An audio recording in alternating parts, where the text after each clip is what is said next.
Goes, and he gets good support too, gets almost to the line, ball is there, and a drive at the line, I'm not sure, just short. Another crack at the line. All Blacks under real pressure here. They get it wide, they have a go, they score! There's loose forward, mate. Bertrand who waits. Back to the front. And they are driving hard with purpose at pace. And I think it might be Khaleesi, is it? Yes, it is. Feinberg, Gomez, Zulu. That's right.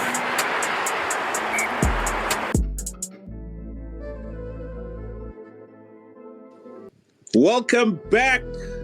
Welcome back. Welcome back. Guess who's back? Back again. Scoopy's back. Right, ladies and gentlemen, welcome back to another episode of the Rugby Scoop podcast. We are recording live from Amsterdam. Right, welcome back, Vickers, Miranda. I'm joined by Vuyo, joined by Hugh. I'm joined by Jade. Vickers, how are you doing? Great weekend of rugby. How are things Sunday? Yeah, everything is good. Great weekend of rugby, like you said, but it just finished too early in the morning on Saturday, so there was nothing much to watch for the afternoon. But everything is good. Just recovery for the next week. Yeah, fair enough. A lot of people back in South Africa, of course, woke up quite early. They had braais at 5:30 in the morning. And you in Russia, you also had the wood out at 5 a.m.? In Europe, you can't have wood, mate. We don't do braais in Europe. We do what we call, what is it? The George Foreman. That's our braai. The grill. Fair enough. The gardener, Hugh Griffin, how's it going? The stats man. Afternoon, guys. Great to speak to you again. It's going great. The sun is out, so it's baking hot again. It's not quite Bloemfontein, but it's quite warm here in the Midlands of England. And the hay fever is killing me. So if I sneeze or sniffle during this podcast, I apologize. No worries. At least you guys are getting some good sun over there. Jade Craig, cold in Bloem? Nah, sun's out. Guns is almost out, bro. Guns almost out. Guns is almost out. All right. Hopefully you've got your guns ready for the interaction, the conversation, the analytical stuff. Obviously, positives, negatives. What can we look forward going into next weekend? Obviously, the Springboks with the big results in Brisbane. The Allblacks, actually, rather. Argentina with the big results in Wellington. But first, news coming through the Sunday, according to report, the Sunday Times or the Sunday newspaper. The Chituka brothers, Vincent and Emmanuel Chituka, are now officially South African citizens. So we all know basically their family moved to South Africa around, I think, 2000 or 2002, leaving the war-torn Congo. Fearing for the safety of their children, their parents, obviously. And I mean, they've become very prominent household names now and in the rugby circles. But yeah, I'm very happy for them. Hopefully we'll get to see them in the green and gold in the future. And also injury casualties, actually. News coming from the Wallabies camp. Dangunu is injured, out for next week. Nick Frost injured, out for next week. Jeremy Williams injured, out for next week. I mean, the Springboks came in heavy against the Wallabies. The Wallabies could not stand the physicality. Without wasting any time, Vickers, I'm going to start with you. I mean, Brisbane, a place where the Springboks haven't won a lot of games in the past, but this time around they were convincing, they were direct, they were confrontational. What did you see? What did you analyze regarding this particular game? And obviously, being happy with the result, what are the positives for you going forward for the Springboks in this competition?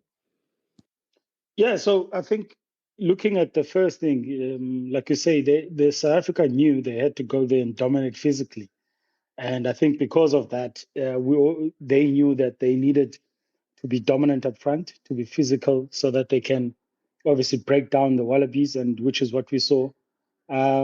Just for me, I was impressed with the line-out variations. That was something special. I mean, that one I can give to Rassi because he's the type of guy who would be thinking of those, just something different. Scrum variation with Cheslin Kobe putting putting a ball in the scrum. That's actually quite interesting. I would have loved to see what the play was.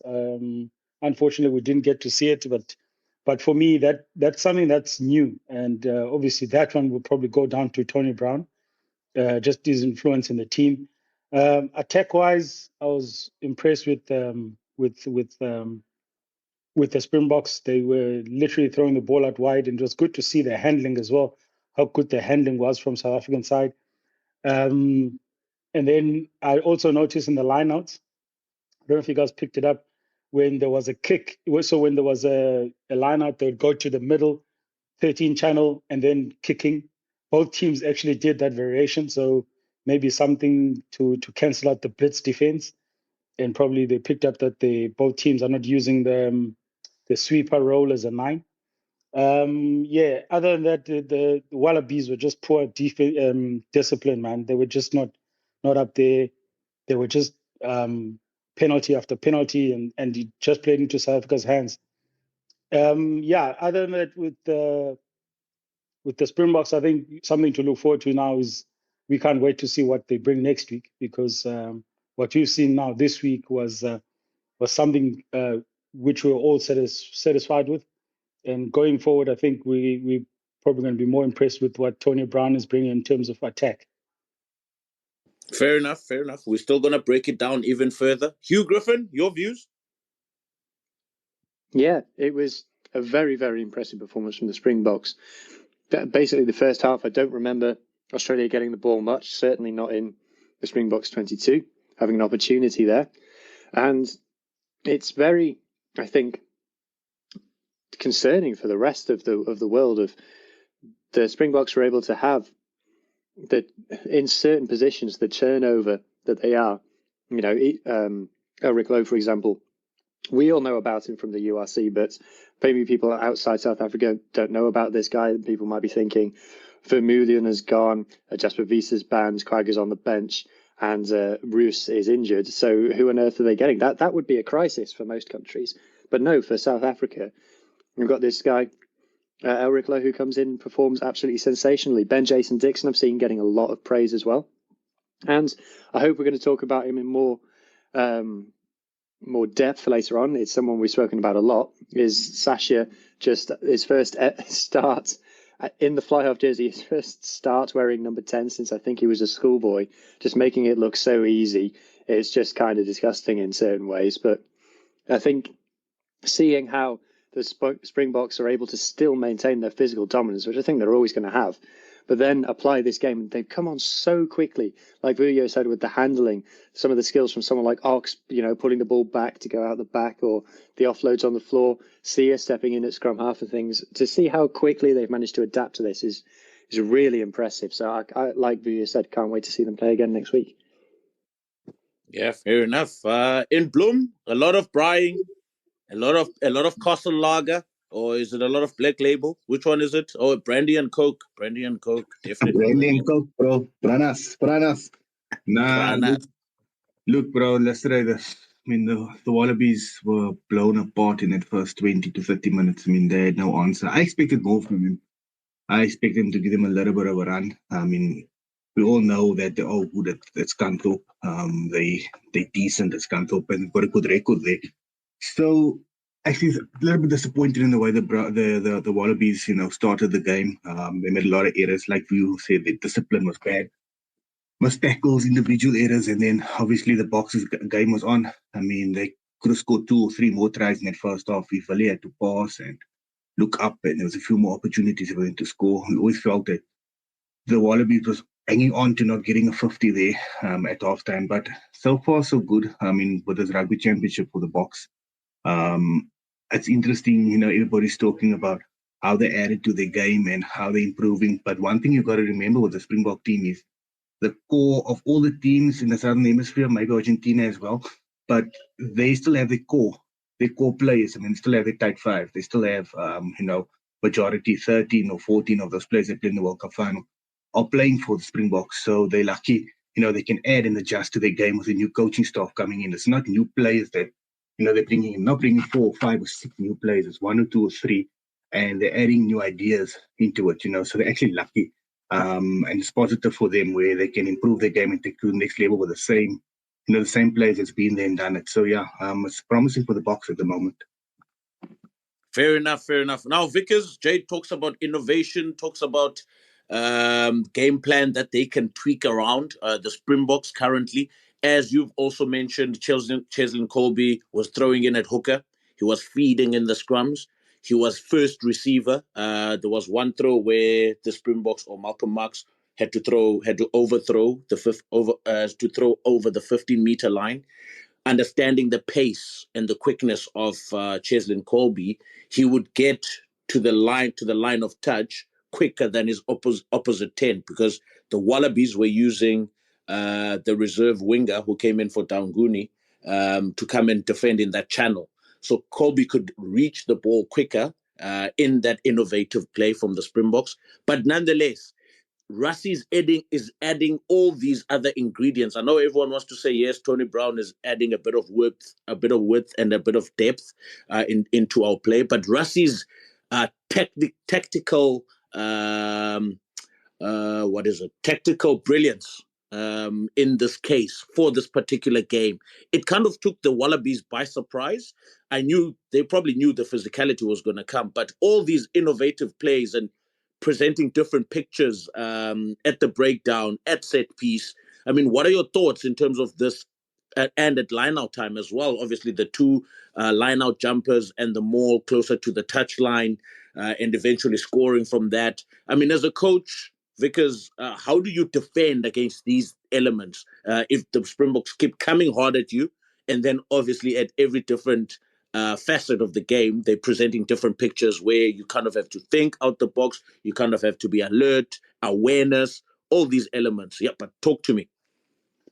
Yeah, I think it just boils down to the type of players you're selecting as a coach, because most of the time, you can't stop those innovations, like you say, the different pictures, but you hope that your players could bring in that obviously game sense type of thing, which is something that you can't coach. So yes, they will prepare for those kind of situations, but at the end of the day, you still need smart players to read based on the cues of the players attacking. So I think it is difficult. It is difficult to stop, but the first things that you can probably try as a coach is go as far as what can they do.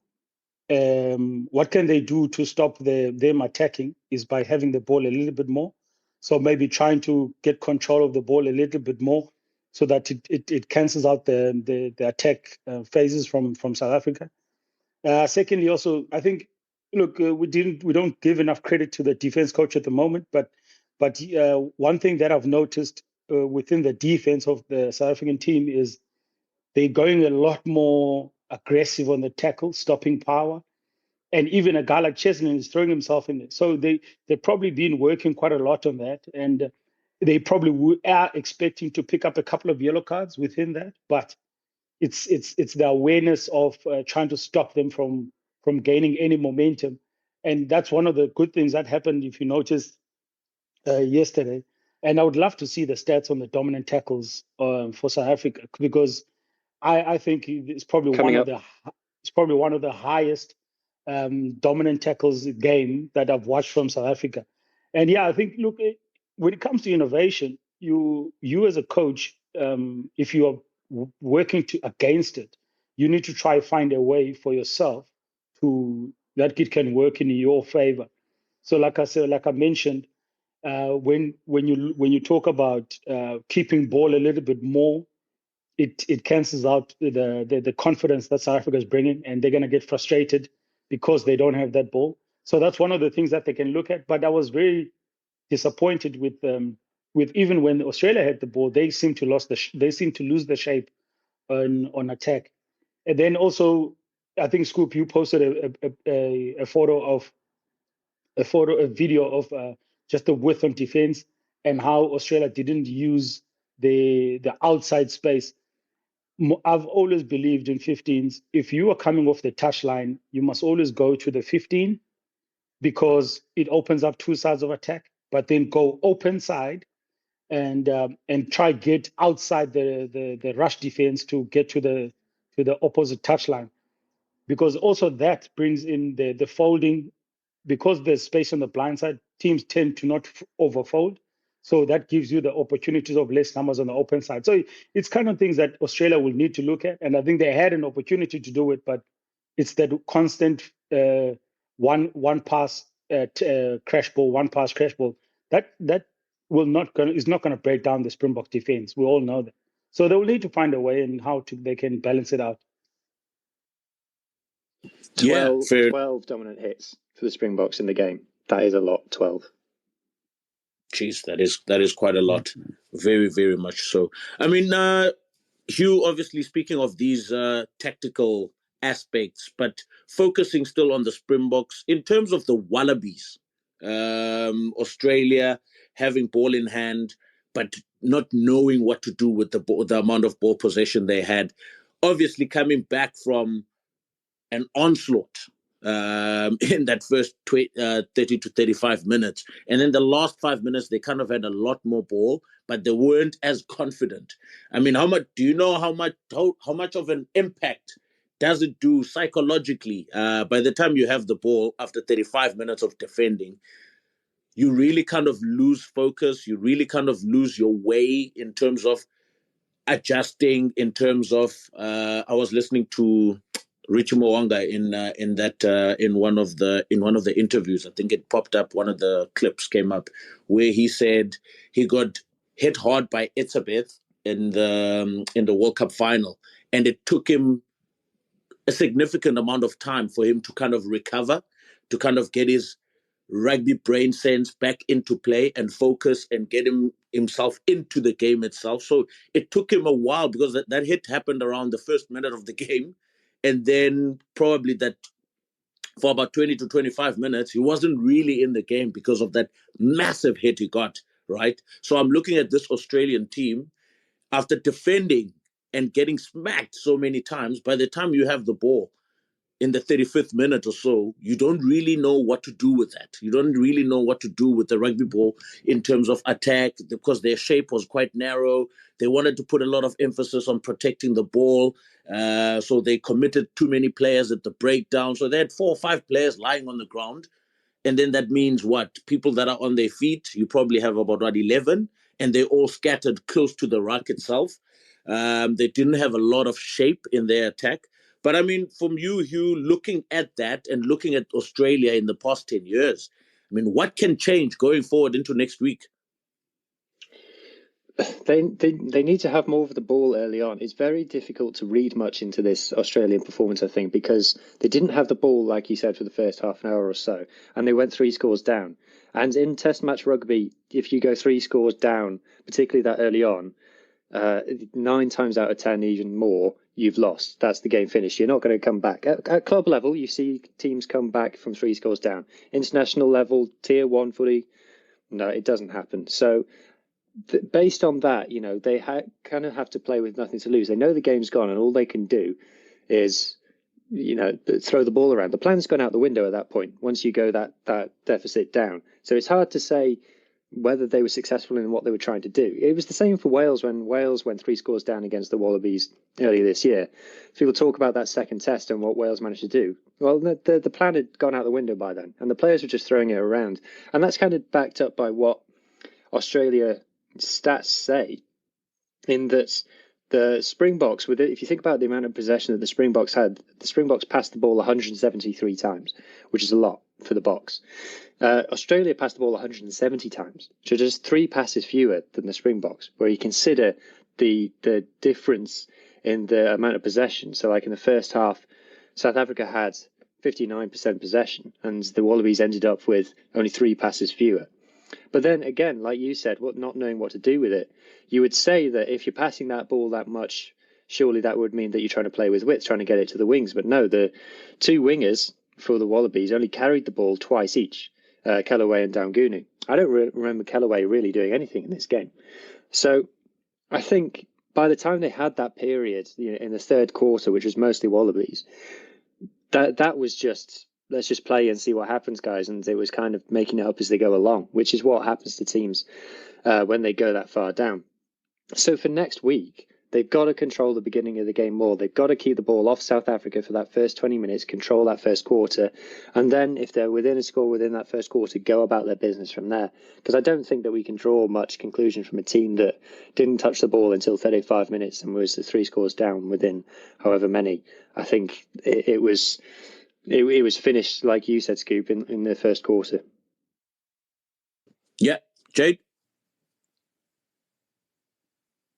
Now, look, guys, we keep on banging on this drum of, Australia and what needs to change for them and stuff. I mean, let's be honest, we all feel that the Boks could pick up the game. I mean, the second half performance between, I think it was the 40th minute and the 60th minute, Rassie won't be happy with that performance. And even the butcher tries in the first half, they always look to improve. But then you go to Australia and you look at Australia where they can improve and what they need to change. And for me, personally, people saying, yeah, but look at the guys that wasn't available yesterday. If you're looking at the big ball carriers, it wasn't there. You're looking at Tenela Tupou. You're looking at, your Fraser McWright, your Luke Wright. You're looking at those guys up front. I mean, they make a difference at the breakdown as well. So for me, Australia and Joe Schmidt, he's got to, even though he chops and changes his team, we got to see an identity from them, so we know in what way they're working forward. I like what they're doing for the squad, and not choosing the overseas players, because long term, I think it's good for Australian rugby. I think that, it will encourage guys not to go overseas, to stay and try and earn a Wallaby cap and try and play for their country and represent their country.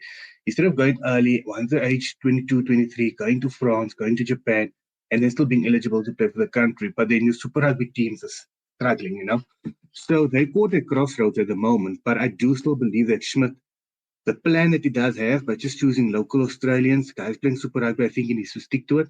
And they're going to get a few items along the way, but we're going to have to see improvement. And we're going to have to start to see what the structure and what the shape is. But without those guys, especially the 2 loose forwards, Wright and Fraser McWright, it was a big, big loss for them. They couldn't slow the game down.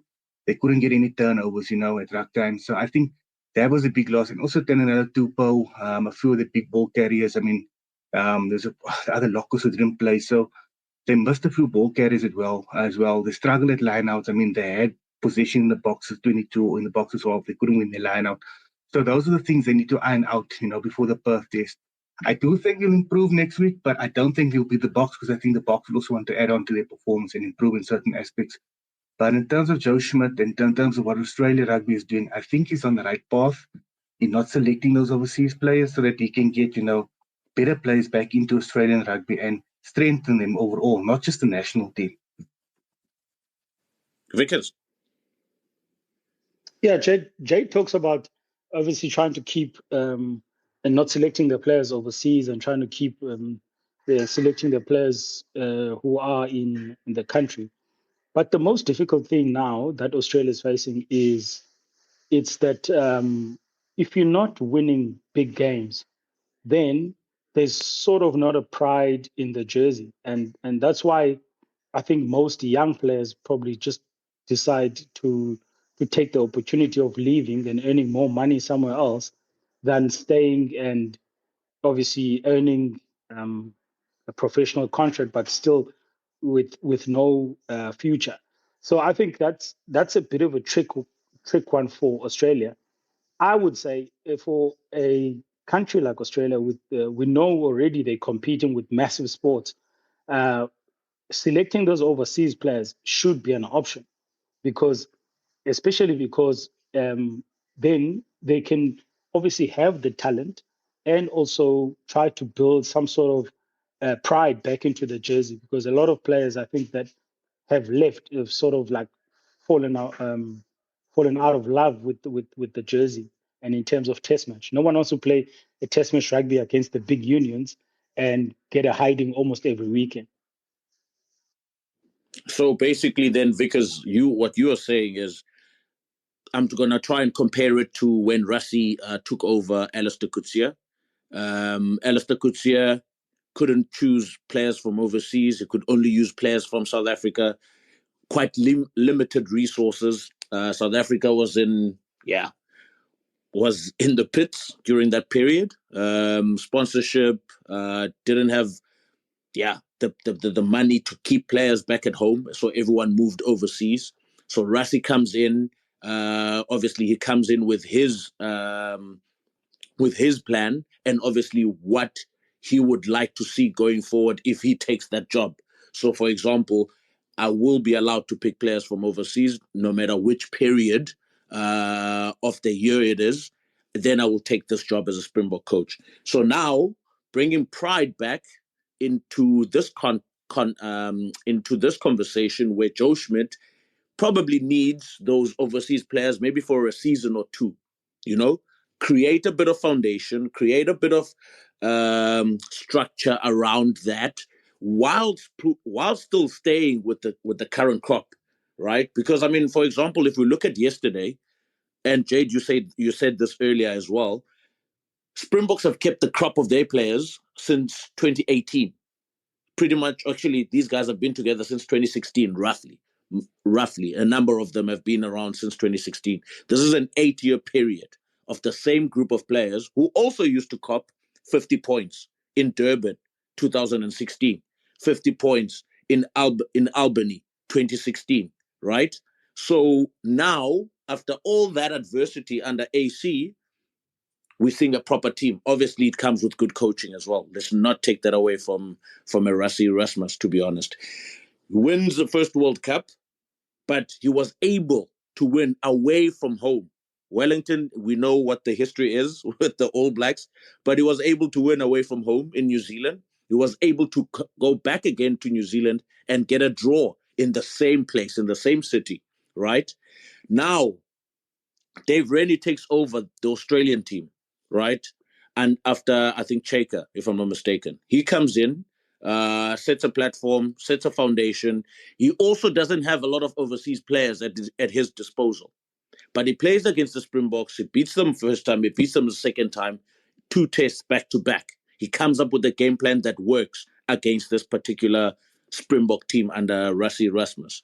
So now Joe Schmidt, he has that opportunity, but he needs to act on that fast. As soon as you take that job, you need to say, okay, Rugby Australia, these are the things, these are the grounds, or this is what I need to get our team successful. If I don't have this, it will be impossible for us to be successful. If you want results this year, that's what I actually need. Or if you want results within the first 18 months of my coaching period here, we need X, Y, Z. We need that experience, first of all. We need the players that are going to be able to slow the game down a bit if it's getting too fast. I mean, if you look at that first quarter, that was a blitz attack from the Springboks. So to have that experience, because, I mean, there was no player in that forward pack from the Wallabies that I could go, okay, this guy's experienced enough to know how to maybe slow it down a bit, talk to the referee every now and again to kind of slow things down, ask a bit of questions to kind of slow things down as well.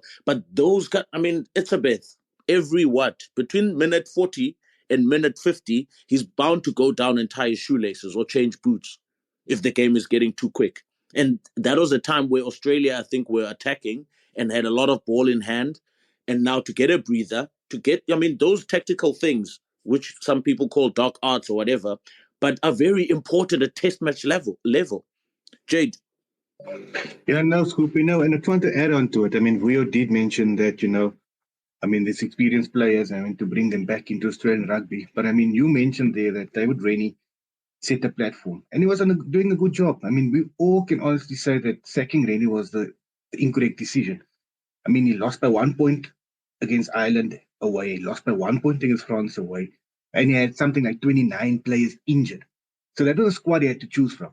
And moving over to Eddie Jones, who brought in back the likes of Skelton and Richie Arnold and all of those guys. And there wasn't any difference.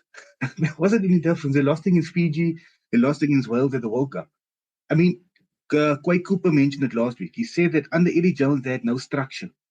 He went and played rugby with no structure. And now you're having the coach who, Joe Schmidt is a guy, he looks at the way you contact height, where you ball carrying position in contact. He looks at ruck time. He's very, very up to structure. And so he's bringing that into Australian rugby. It's going to take some time to adjust. Also, if you're looking at it, why I say they need these guys to come back, look at the coaches they're bringing back to Australia, to Super Rugby level. Looking at the Waratahs, they've got Mike Catt, who's been, he's well-renowned. He's a brilliant coach. He's going to help them next year. They've got David Nusifora coming back. They've got, what's the guy's name? I think it was the Harlequins coming back, coaching the Waratahs.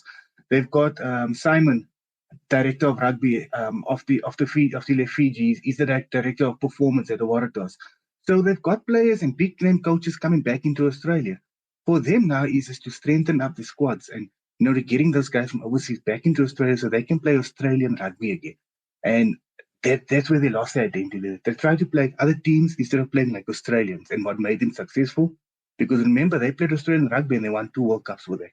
So for me, I think at the moment, Australia, they go to the crossroads, but as Joe Smith can't fall on his sword now. He's got to stick to this and say, listen, okay, we got our 50. Let's improve next week, but I'm still going to stick to this plan and just choose locally. If he's going to go back and bring back the likes of Skelton, bring back the likes of Reese playing overseas, bring Karevi and all of those guys back, he's going to fall on his sword. So I think for him, he's got to stick to this and cop it up for this Rugby Championship at least and see what the outcome is. At the end of the year, he can make a few adjustments, but for now, let's see how he cops up and let's see how they bounce back after this. But like you said, Scoop, experience, there was no experience. Valentini was the only guy, that I really thought that could keep this team together or could talk to the referee or so, but he was also nowhere on Saturday. So for me, Wallabies need experience, and I don't know where they're going to get it, but Joe Schmidt's got to really, got to stick to his guns here and go with this team that he selected. No, fair enough, Hugh.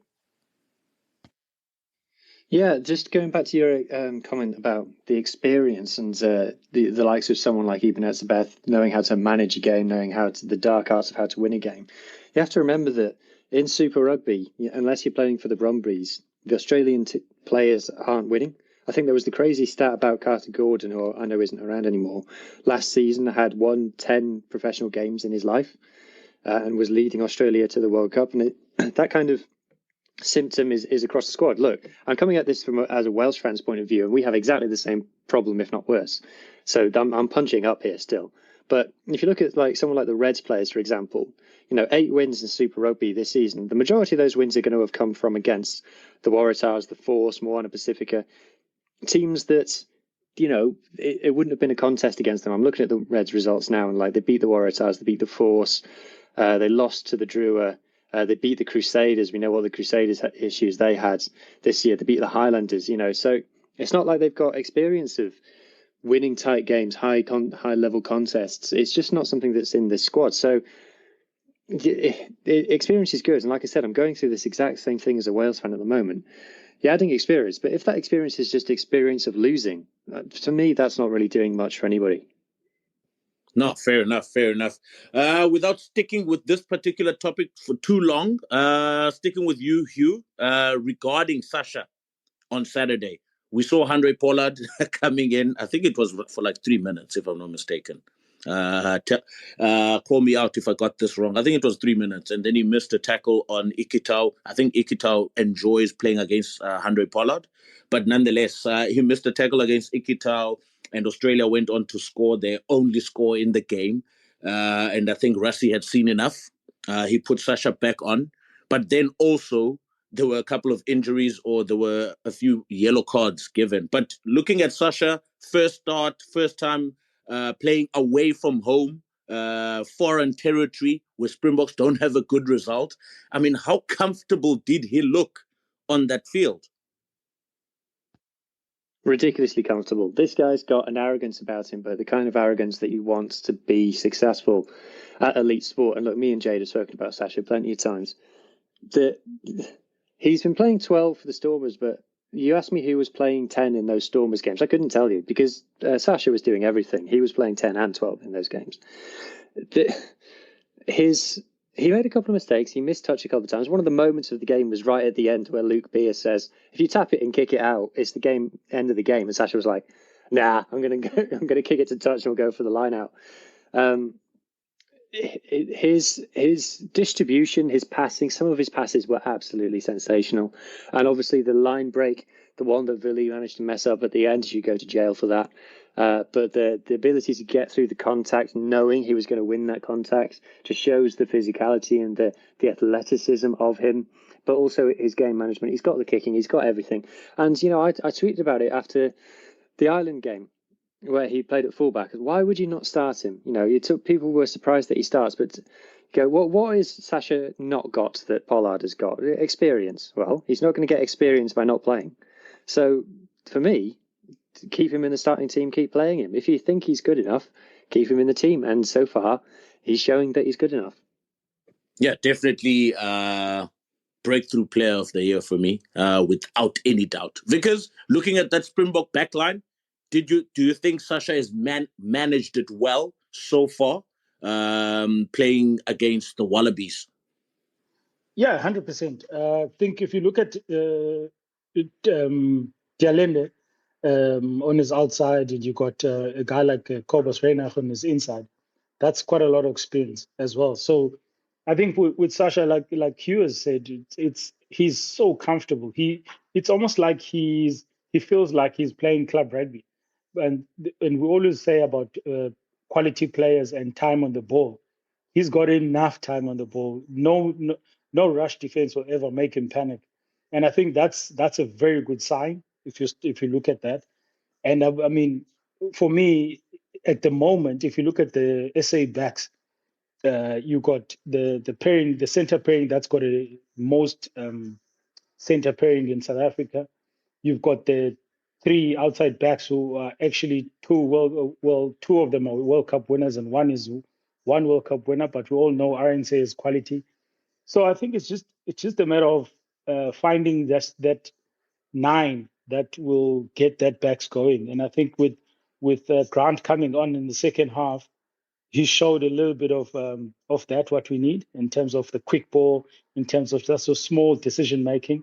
And if you can have that all the time on the rugby field in a test match, why not? So, yeah, I think look, we by far the most comfortable backline. And guys, we're talking about backs. We're talking about just the quality. And imagine we don't have Lucanio Am in that mix. We also don't have Magazole Mapimpi in that mix. So imagine with Jaden Hendrickse is not in that mix. So I think we have a lot of depth, and it's actually very good depth. Vickers, wait. Before I come into, I go to Jade. Mapimpi is taking whose spot in that 23? No, he's not taking anyone's spot. But if in case in a sense where you need maybe a couple of guys to fly back to South Africa early, why not he start at 11 for the 2 scrum caps? So I don't see a problem. I think it's just a matter of how he's going to balance out his squad, because as soon as you know how tough it is traveling between Down Under and South Africa. It's always going to be a massive problem. So I would definitely look at a rotational system where you're not going to lose anything by starting Mapimpi against Wallabies. Oof. So so next week, let's put Mapimpi, let's give Mapimpi a white scrum cap, and he should be good to go, basically. I would say Mapimpi at 11, even Fassi at 15. I don't think we'd have an issue. Damn, it's that easy over in Australia, huh? Jade, your thoughts on Sasha and how well balanced he is? What do you think he needs to work on now? because he looks so balanced on that field. He looks so comfortable. And Hugh talks about confidence and arrogance. I mean, if you look at players that have this aura about them, looking this comfortable, looking this confident, they usually become big stars. I haven't seen any fault with Shasha. He's very eager, and he always wants the ball in hand, right? He looks the part. What are your thoughts? Look, I mentioned that in the beginning of the season on Paris Rugby Pod, and I said this guy's got the potential to be up there with the likes of Johnny and DC at the end of his career. I said he's got that potential. And, we talk of all his attacking threats and, he's comfortable, he's calm, he's got that arrogance as well, that you need to be a world-class first flight. But listen, the guy can defend as well. He stands his man. And, I mean, he's more than capable defender as well. So for me, it's just for him to continue to learn because, I mean, it's not like he's got a apprenticeship or he's a part player now. He's been thrown into this Bok team and he's basically been given the keys, to drive this team forward. So, learning on the job, learning, knowing the mistakes. I'm pretty sure that Tony Brown will be in his ear the whole time, being a former fly-off as well, just guiding him right and stuff. But for me, I think he's got the potential. We all said it. He's going to have an off game. He's going to maybe have 2 or 3 off games after each other. And that's where you're going to see, he might take a little bit of dip, but how does he get out of that, to pick his game up again? So that's going to be his challenge. But for now, he's riding that wave. He's definitely going to be, newcomer of the year. He's been brilliant. He's got a good kicking boot as well.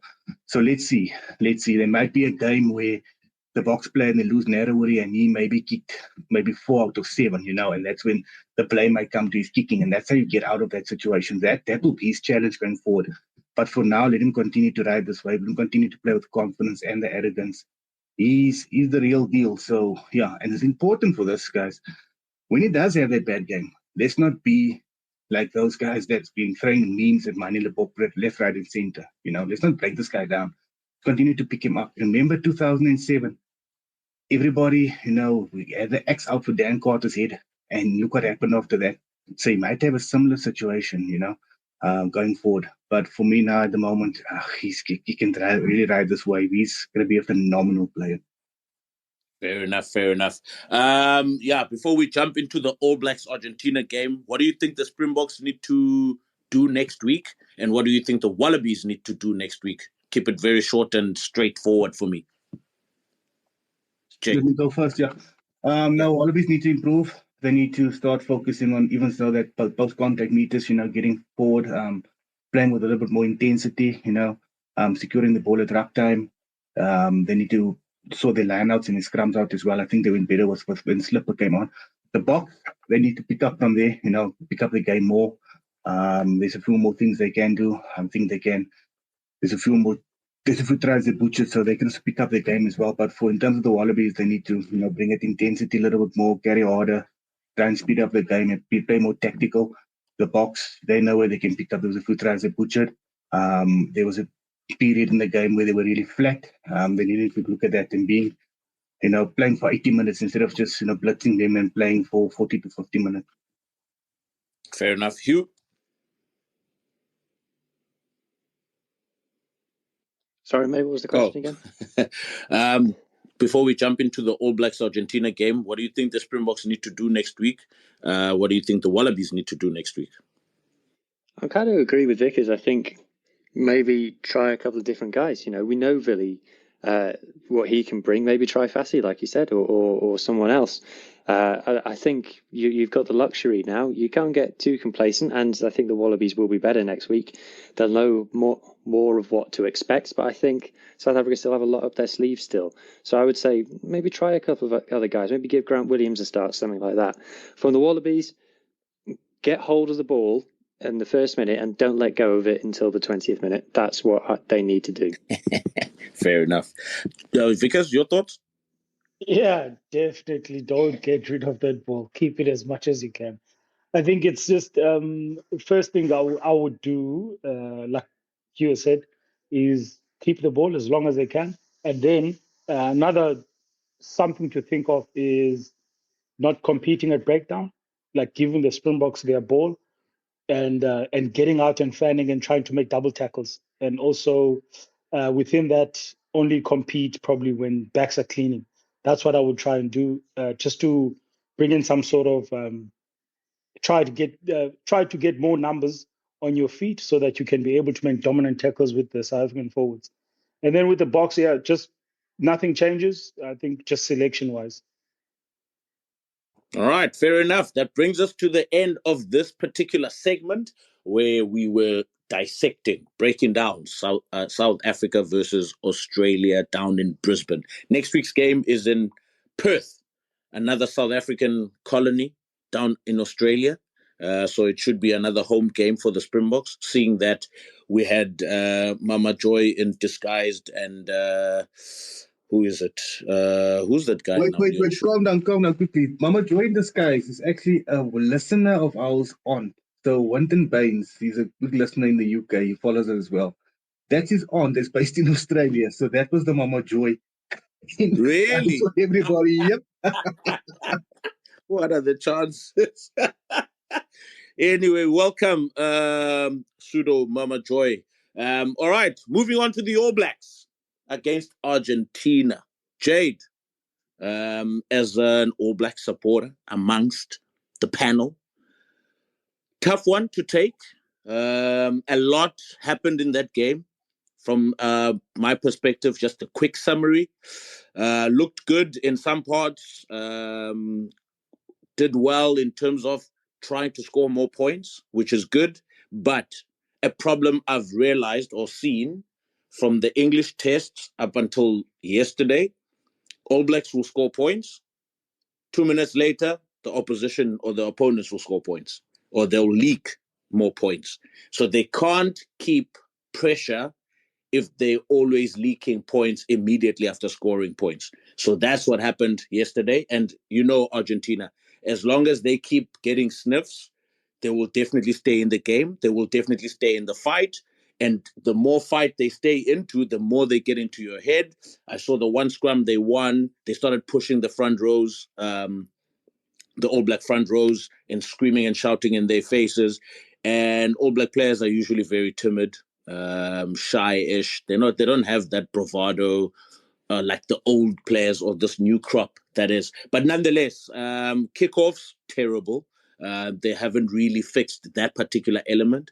Breakdown, I don't know. It almost feels like it's a 50-50 element, especially in opposition ball. Like they can't really be dominant and force turnovers and force counter-rucks. They seem to not have enough dominant players or big enough players to be more physical in that area.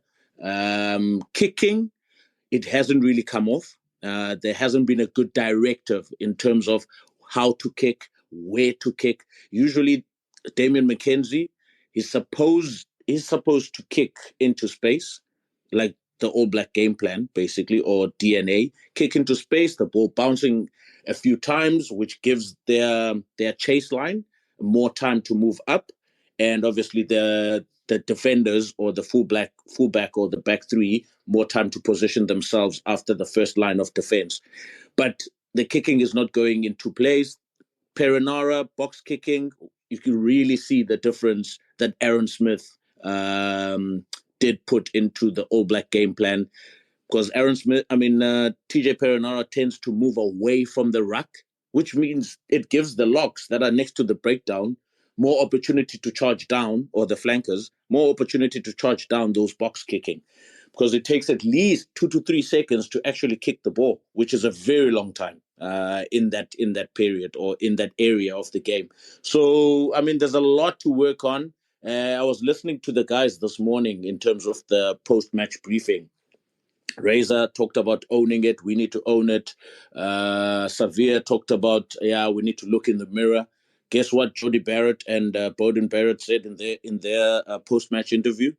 We need to look in the mirror. We need to look in the mirror. And I'm like, okay, I wonder what's going on behind closed doors in terms of accountability and responsibility when they do their analysis individually as players and then as a group together. But nonetheless, Jade, your thoughts? Got quite a bit of thoughts on this one, eh? But yeah, I'll start. like you mentioned exit play. I mean, we've been coming on to this since the World Cup, before the World Cup. They are terrible at exit play, whether it's exit of kickoffs, exit play from a line out in the half, exit play from a scrum. They are terrible. I mean, the DMAC, when he does kick from an exit play, he doesn't get meters. Bouda Barrett as well. TG Perenara as well. Mark de Leer, every kickoff was kicked on him, and he ran the same play the whole time, threw the ball back inside.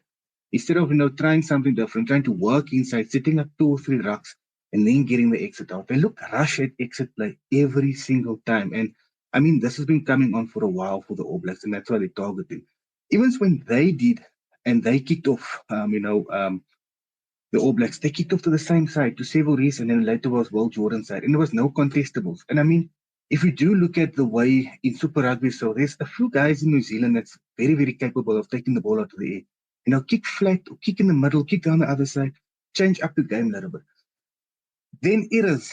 I mean, Sebo Rees goes up for a contestable, knocks the ball back into the winger's hand, try time.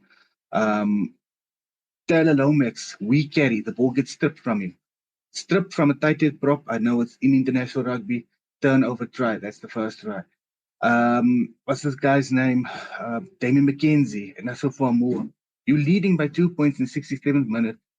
2 Hollywood stupid passes, and you're conceding a try. I mean, you're conceding a 5-meter scrum on your line. Under pressure, once Argentina scored that try, there was no way they were going to lose that game. I mean, we've seen this movie before.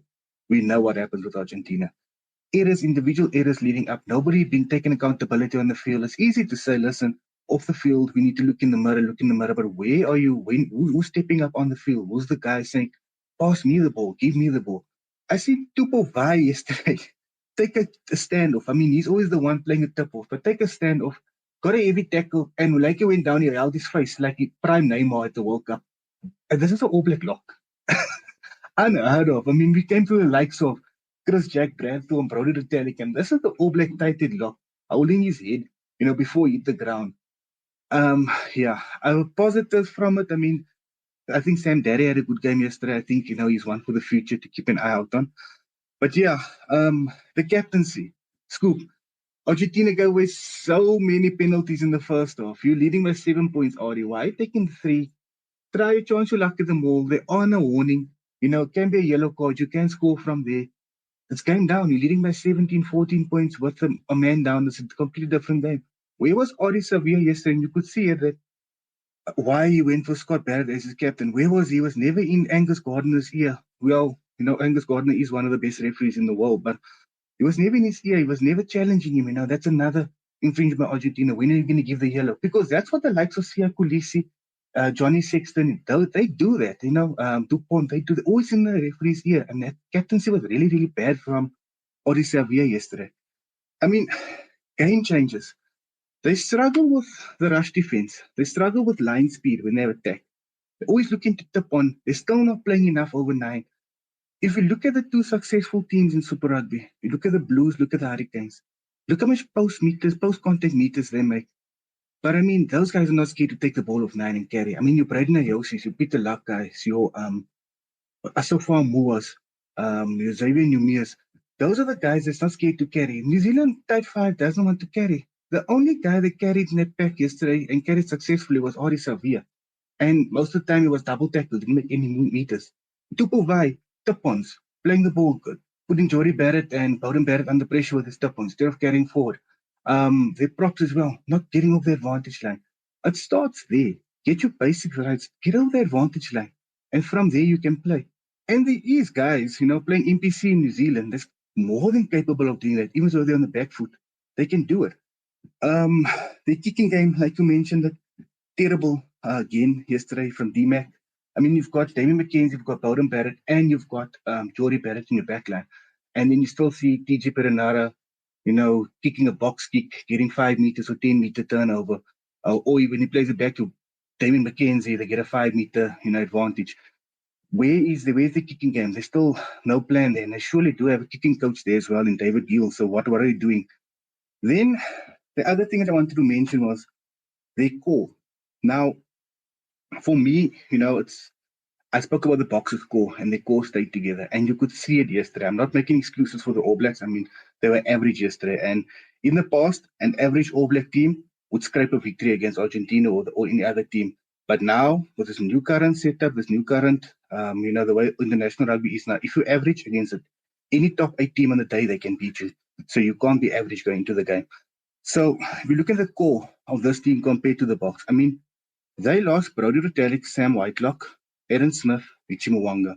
That's over 400 caps.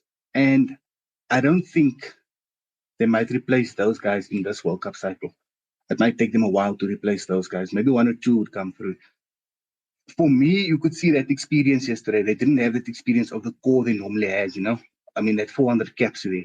Somebody the captain could rely on, to calm the guys down there in the polls. They missed that as well yesterday, and they buckled under pressure. And then lastly, they should never play in Wellington again. Never ever play in Wellington. If they do want to play a game in Wellington, come to Wellington in South Africa. You'll get the same amount of All Black supporters there. You say 40,000 All Blacks, will pack the stand.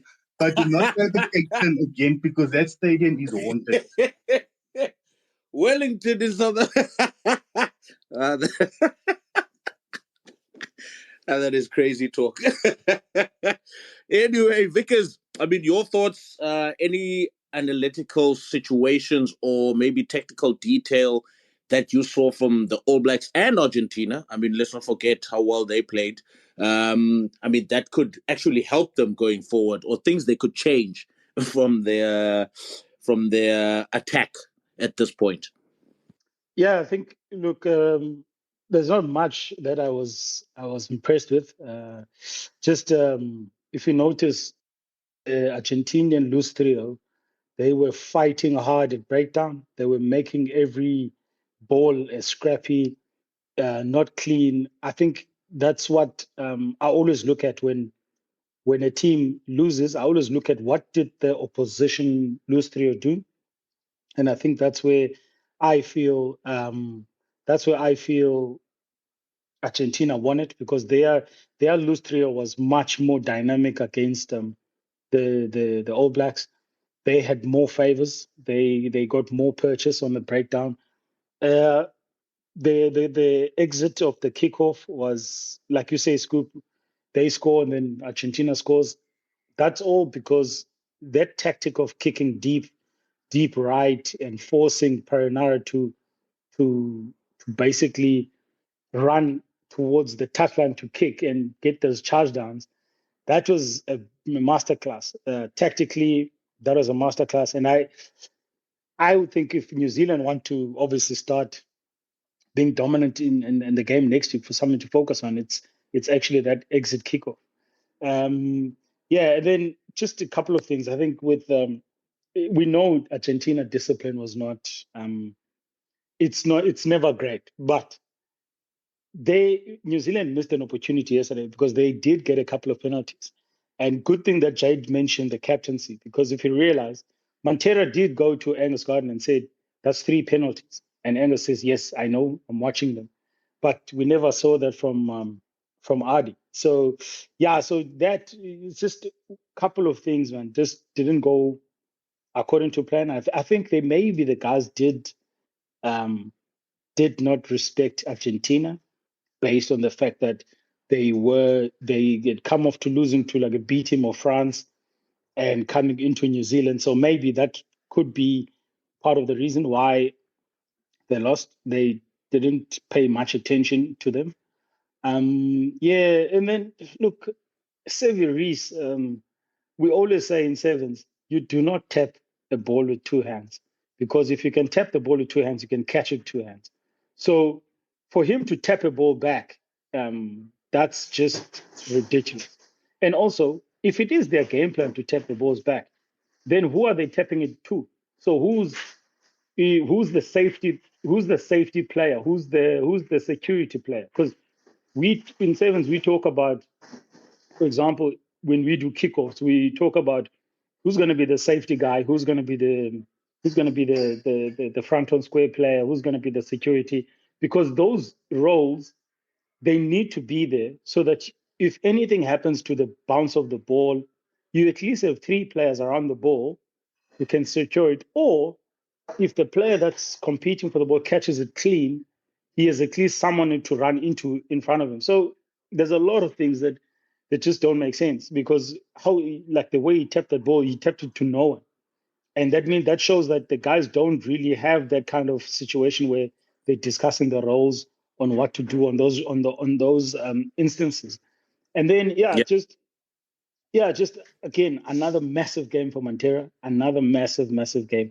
I think this guy has a love for playing against New Zealand. I think he has a love for playing against New Zealand, and obviously beating them in New Zealand, because even the last game that Argentina won, he was an outstanding player there. But guys, I don't know, man. There's something not clicking with the All Blacks in terms of, even when they played England, we always said they scraped through that. And I think this is maybe a good reality for the coaches and the coaching staff to start actually really looking at their team selection and trying to make sure that they actually put the right players on the field, regardless of who's performing or who's not performing. Yeah. No, 100%. Before I jump into Hugh quickly, Vickers, as a coach, I don't know, maybe this is my thinking. For me personally, looking at how the game has changed post-COVID, looking at how the Springboks played, for example, against the British and Irish Lions. Like you said, now, I like the point where you say, if you're tapping the ball backwards and you can tap it with both hands, you might as well catch that ball. That makes 110% sense, right? Just being logical on a game, on the field of play. But for my thinking cap or coaching cap now comes on, and I go, all right, South Africa is playing in this manner. Contestables, up and under, play towards the 10-meter line, between 10-meter line and halfway, up and under, crossfield up and under, or literally up the middle, up and under, where we bring in the fullback, or we put pressure on the wingers if it's a crossfield up and under. But contestable, not away from my chaser, but literally when that ball comes down, I'm jumping at the same time as the winger that's defending, for example. And we're both putting our hands up, we're making it scrappy. But then now those safety players around, like you said, when you tap that ball backwards, makes a lot of sense. But now moving to a New Zealand perspective, where under Foster, they still wanted to run the ball, where you can see the world or the global game has moved into a different direction. Looking at Ireland, looking at France, looking at the Springboks, leaders of the current global game currently. But looking at New Zealand, looking at Australia as well in that South Africa game, wanting to throw the ball around a lot more. Yes, the Springbok game now has evolved because they've got the players to evolve their game plan. They've got the core players to evolve their game plan. But when Rassie started off, he put a lot of pressure. He put a lot of emphasis on staying physical, winning the set piece, winning those breakdowns, and then up and unders, contestables. That was as simple a game plan as you can get until the players get enough confidence to actually measure themselves up against good teams. Then you can start adding and tweaking here and there. But from my perspective, it seems like a New Zealand or an All Black type of rugby mentality or an Australian type of rugby mentality is we'll stick to what we know since the year 2000, right? It's 24 years later, but we still want to play, air quotes, our DNA. Why can't they adapt and change the style of play to the current way that other teams that are in the top three, right? Why can't the coaches who are experienced enough to go, man, you know what? I'm going to copy paste, literally copy paste, but use it in a different way, maybe in certain areas. Copy paste what a good team is doing and then use it for my club or for my country. It does not make any sense for me to be literally making 20 to 30 passes between my 10-meter and my try line. Why are we playing so much rugby in the wrong part of the field? The goal is to play in the green zone, the opposition 22.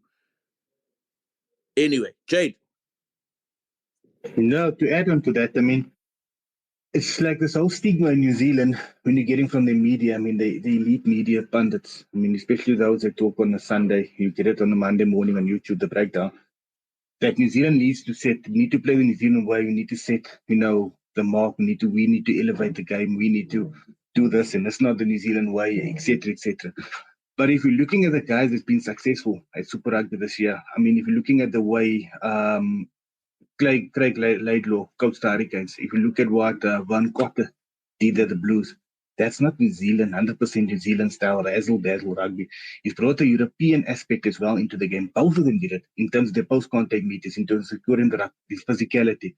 So it's really, in terms of what you said there, Scoop, you're 100% correct. Why not take a leaf out of somebody else's book? Swallow your pride. You don't need to set the game and elevate the game again. You want to get back to number one. There's teams that passed you. They took a little bit of your game plan and they added it to yours, to theirs, and they're number one in the world. Why don't you do the same? Why don't you look at what the other teams is doing, swallow your pride, and add it into your game? It's 100% correct what you said, this group. Yeah. Hugh, you've also got some numbers there, the stats, man.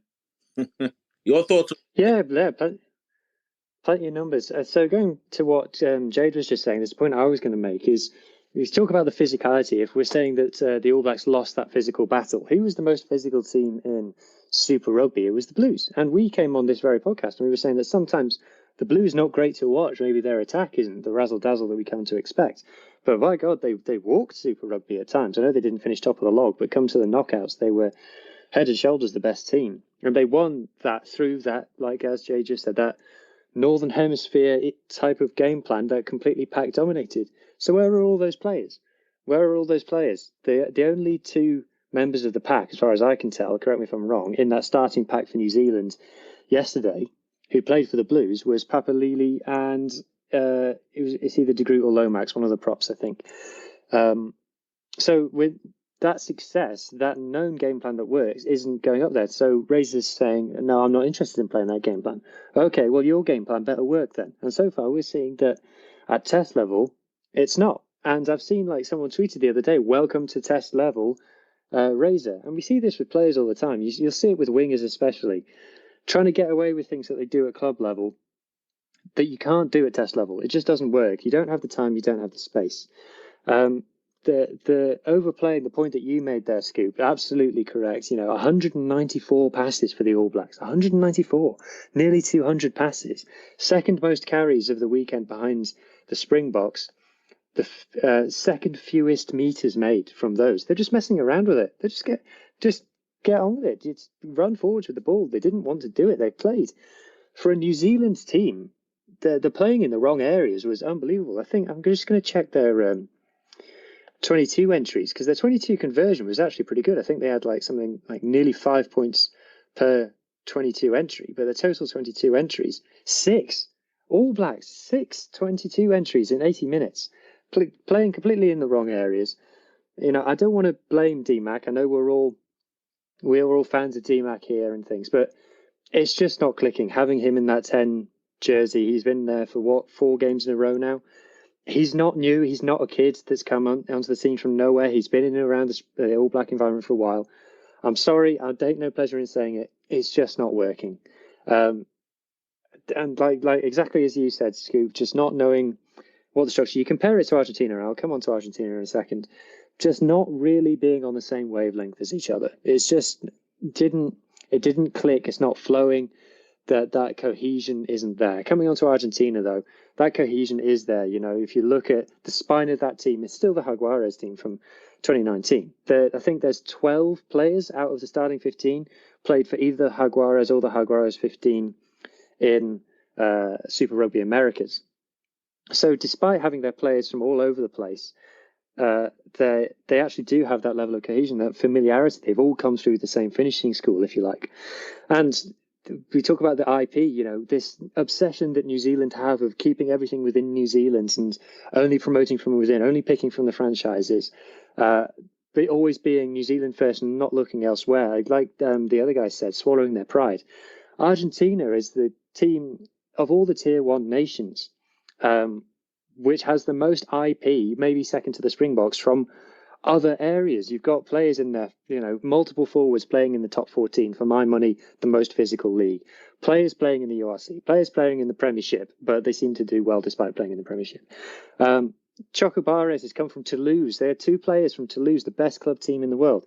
They're gathering all this IP, and it really paid off for them. And like the guys said, Matera, absolutely fantastic. That whole back loose trio, fantastic. Ruiz, not Ruiz, sorry, the number 8 with Gonzalez. 5 dominant hits on his own.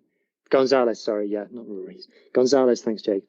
5 dominant hits on his own. That just speaks to physicality. And I just wonder, second but last point, the moment where Matera, they got that turnover and from the strip, and Matera delayed that pass.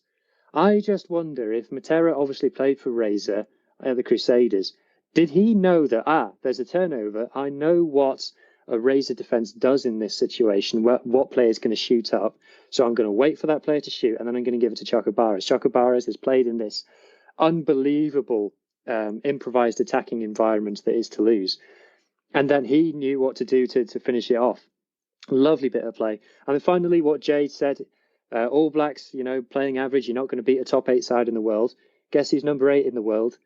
Italy. So according to Jade, Italy would beat the All Blacks. I think that's interesting.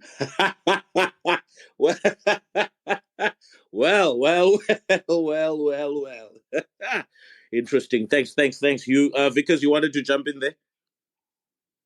Yeah, I just wanted to ask a question to the panel. Is that, just make a first comment about how good was Anton Leonard-Brown? How much he was so solid in giving obviously momentum to the backs. I think he's definitely solidified that 13 jersey. I don't see Rico coming back. And also, my question is, guys, what do you guys see in Blackadder? Is it Ethan Blackadder? What do you guys see? Because I've been trying to watch this guy over and over again. I still don't see it. I think Jade might answer that one, because at one point, I thought there was something there, but I think from the game against Argentina, he was really off the pace. First of all, no real impact at the breakdown.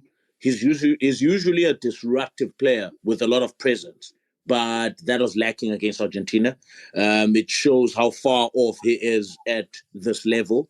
You're not playing against Fiji, right? But a player that impressed me and I think deserves to start again next week, Derry. He came on against Fiji. Do you know what I mean? I mean, I think there must have been 17 minutes left, and there must have been around 20 to 30 rucks. He was involved in at least 20 of those rucks. He was involved in most of the plays that New Zealand had the ball in hand. And also he took that form and brought it on against Argentina, which was impressive for me. But at that forward pack, the forward pack worked well in that first 20, or actually in that first half, right, to get the points. But I think the forward pack didn't get the backing they deserved against to put the points. Because, I mean, the forward pack is working to do X, Y, Z. But then the backs, because there's literally no connection. There's literally no good feel on how to get over the line from the All Blacks' current game plan. So they struggle a lot at times to just do the simple things well. And obviously just the basics, man, like catch and pass, finding good space, putting pressure on the opposition. The forward pack gets to do extra work because the back line is not cohesive. So there's disjointment in that game plan. It feels like the forward pack is doing one thing, the backs are doing one thing. How do you bring that all together to create a better synchronized attack and defense situation for the team? Yes, you. So two more stats for you. The first one, Ethan Blackadder made 20 successful tackles, 23 tackle attempts this weekend, which is the most of anybody in the Rugby Championship so far. So I'm kind of if you're going to have one guy in the team whose just job it is just to be the tackler, I'm kind of okay with that. I don't know, you guys might disagree, but I'm okay with having different roles, and Savia being the show pony and Blackadder being the tackler. I'm okay with that. And then just going back to the carrying points, in Super Rugby this season, only one of the All Blacks team was in the top 10 for number of carries. In the season in Super Rugby, only one in the top 10, and that player was Mark Talea, none of the forwards. So I think some guy by the name of Hoskins Tutu might be sat at home right now thinking, good, I'm glad you lost. Okay, Jade, final thoughts. What do the All Blacks need to work on going forward to next week? And yeah, what do Argentina need to do? Look, I'm going to be brutally honest with you now, and you'll see a different game next week. You might see the Argentina lose by 40 points again, like we do in Argentina. You know, I mean, that's just typical Argentina. You know, All Blacks might just come out, razzle dazzle, and win by 40 points. But I'm glad this performance happened going into the African test, so they can iron out the areas, especially what you mentioned there, Scoop, the difference and between the backs and the forwards. And you can see that to sync, this team needs to sync as well as the coaching staff needs to sync as well, in terms of their plan. So Rice has got a lot of work to do there. I mean, having 5 or 6 coaches there is really having a toll on these players, and you can see the difference between the backs and forwards. The All Blacks need to carry hard, get post-contact meters up. You mentioned there, only Mark Talia has been in that team. That's been the top 10 carries in Super Rugby. Then really you need to get maybe Patrick Jubalotu or Scott Barrett. I don't think they'll be fit next week, but Tupovai gets another run. He's got to learn to carry hard. Maybe looking at dropping somebody like Ethan de Groot and bringing in a Tamati Williams, it's a better ball carrier. Because you're sitting with 6 props, and the 2 props that weigh over 145 kilograms, that's mobile, big ball carriers. They're the 2 props that's not in the match at 23. So you're going to have to get one of those props in, the big carriers, maybe, getting us for more and more minutes. They need to work on their post-contact meters. You can't have Delton and Ethan and Audie in the team. You're going to have to get 1-6 that's going to be out there. His job is to carry the ball, get over the advantage line in the force routes, give Tim Penny-Finau the chance again. Move Ethan Blackadder to 7. I think his role suits much better as a 7. You do not have Hoskins Tutu in the team, so you keep Audie at 8. Or unless you're going to move Audie to 7 and then have Wallace Titi give him a start as well. He's a big ball carrier. And then at 9, be brave. I think TJ, my man, you might have led your last haka or one of your last hakas. Cortez Ratama and Noah Awesome. I mean, they add more pace into the game. They need to come in. And in the backs, maybe Will Jordan's good to go. Caleb Clark has to start. If I see Mark Talia starting next week in gents, I'm going to go and visit my mother-in-law. I'm not going to watch the game because he worked on my nerves yesterday. But center combination, let's give Barrett and Antonina Brown a chance again. But we said we're going to stick with DMAC, or if not, bring Bowden Barrett into 10. But get a 15 in with pace. So if it's going to be Will Jordan or Ruben Love, get Caleb Clark in the team and get more ball carriers and get over the advantage line. As for Argentina, I'll see when they sing the national anthem, I'll look at their faces again.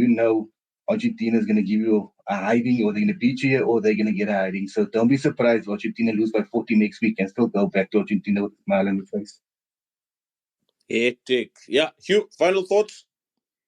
Yeah, I agree with Jay that it could be the completely other way around, and we could all feel silly next week based on the result. I forgot what I was going to say now, but I basically agree with Jade. I remember. Oh. What was it? What was that whole substitution with Will Jordan about?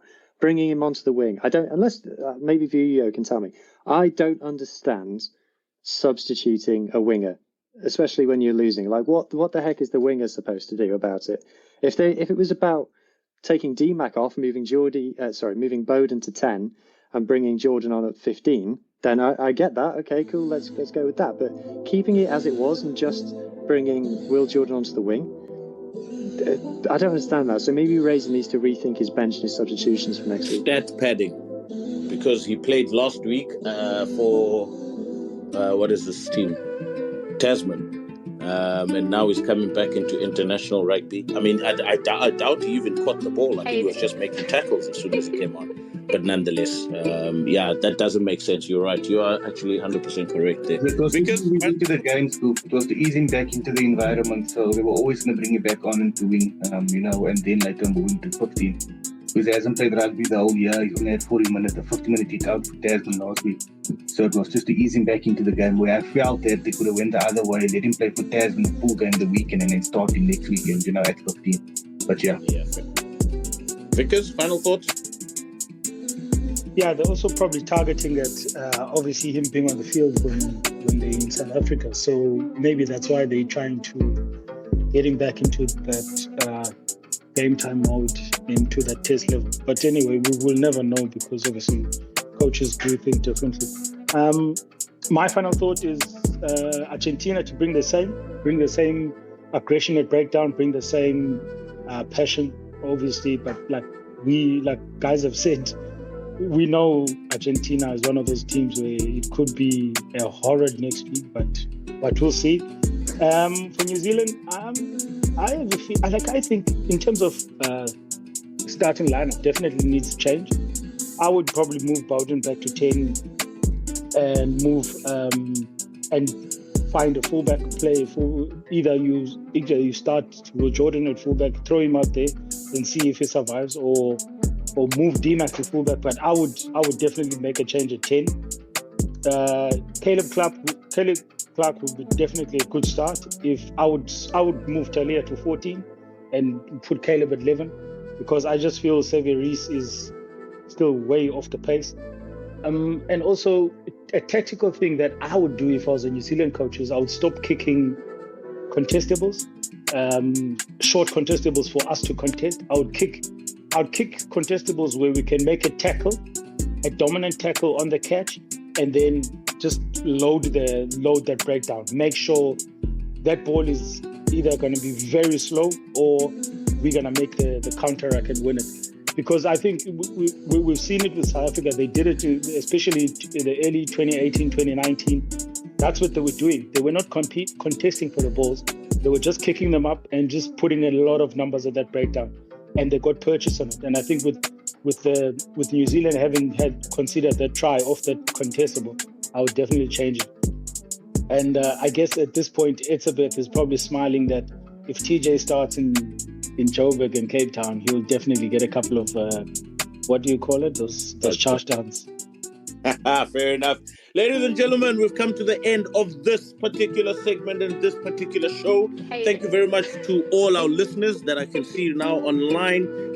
Guys, this will be up in the next hour on our Spotify, YouTube, Apple Podcast. Share it with friends and family. Tell us what you liked about the show as well. You can leave comments now on YouTube. You can leave comments on Spotify as well. So yeah, keen to hear your views and your thoughts as well about this particular weekend, and obviously what we can look for on the weekend. See you guys next week, same time, same place, Rugby Scoop. Cheers, bye. Cheers, guys. Cheers, everyone. Thank you. Thanks, guys.